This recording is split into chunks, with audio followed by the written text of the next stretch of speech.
McClatchy reported on Friday evening that Special Counsel Robert S. Mueller III's team has evidence of a trip by President Trump's personal lawyer to Prague in the late summer of 2016. Overseas travel to non-Russian countries might strike some observers as an incremental, if not unimportant, development in Mueller's probe.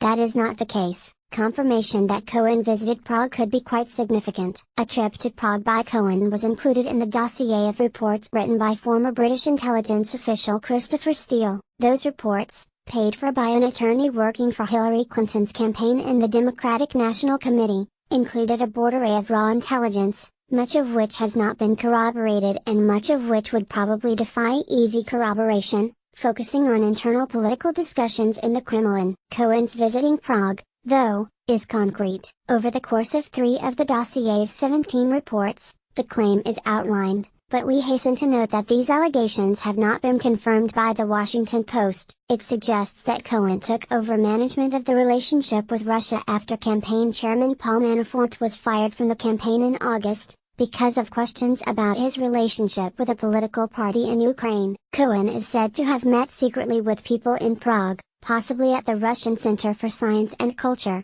in the last week of August or the 1st of September. He allegedly met with representatives of the Russian government, possibly including officials of the Presidential Administration Legal Department, Oleg Solodykhin, who works with the Russian Center for Science and Culture, or Konstantin Kozachev, head of the Foreign Relations Committee in the Upper House of Parliament. A planned meeting in Moscow, the dossier alleges, was considered too risky, given that a topic of conversation was how to divert attention from Manafort's links to Russia and a trip to Moscow by Carter Page in July. Another topic of conversation, according to the dossier, allegedly paying off Romanian heirs who had been targeting the Clinton campaign. There is a lot there, but it hinged on Cohen's having traveled to Prague. If he was not in Prague, none of this happened.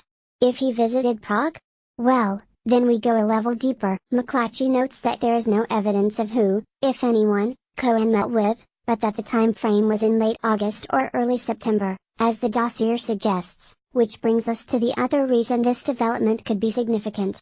Cohen, for months, has consistently argued that he never made any such trip. When the dossier was first published by BuzzFeed, Cohen replied to this allegation specifically in a somewhat odd tweet. Since countries don't stamp the front of your passport when you visit, it is not clear what this was meant to show. Nor would showing his passport have been exculpatory if he'd shown, say, a stamp from having entered France or Spain, since travel within most of the European Union doesn't require additional checks at individual borders. That, in fact, is what McClatchy alleges, that its sources say Cohen entered the Czech Republic through Germany. A Czech publication reported shortly after the allegation was made that government intelligence officials in that country had no record of Cohen's visiting. One source said that if there was such a meeting, he didn't arrive in the Czech Republic by plane.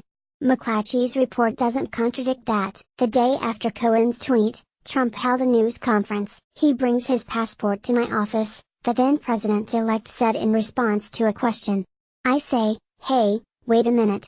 He didn't leave the country, he wasn't out of the country." They had Michael Cohen of the Trump Organization was in Prague.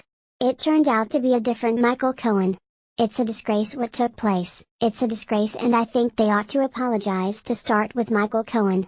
That part about the different Michael Cohen is apparently based on one report. The part about Cohen not having left the country? Based on nothing. Cohen showed his passport to BuzzFeed. The only travel into the proper area indicated by passport stamps was a trip to and from Italy from July 9 to 17, but note that this is too early for Steele's time frame, and for the assertion that it was a response to the firing of Manafort. How Cohen would have gotten to Prague is still unclear, but this contradiction between a clear allegation from the Steele dossier and the assertion that it wasn't true by Cohen and Trump helped drive the idea that the dossier was broadly discredited shortly after its release. Pick out the Prague trip and nothing that follows could not have happened. Put the Prague trip back into the mix? A lot of the other parts of that allegation now become possible.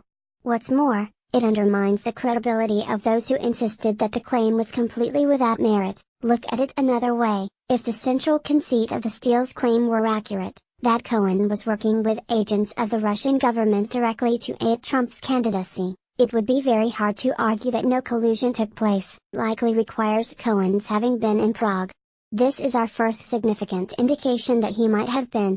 It's easy to cherry-pick some aspects which ring true. For example, a source of leaked information from the Democratic National Committee who claimed to be Romanian was actually a Russian intelligence official. Carter Page denied having met with Russian officials during his trip in July, until the House Intelligence Committee got him to admit that he had, however briefly. But much more of the dossier's allegations lacks any resemblance to what is known. This article was updated to include the report about the alternate Michael Cohen,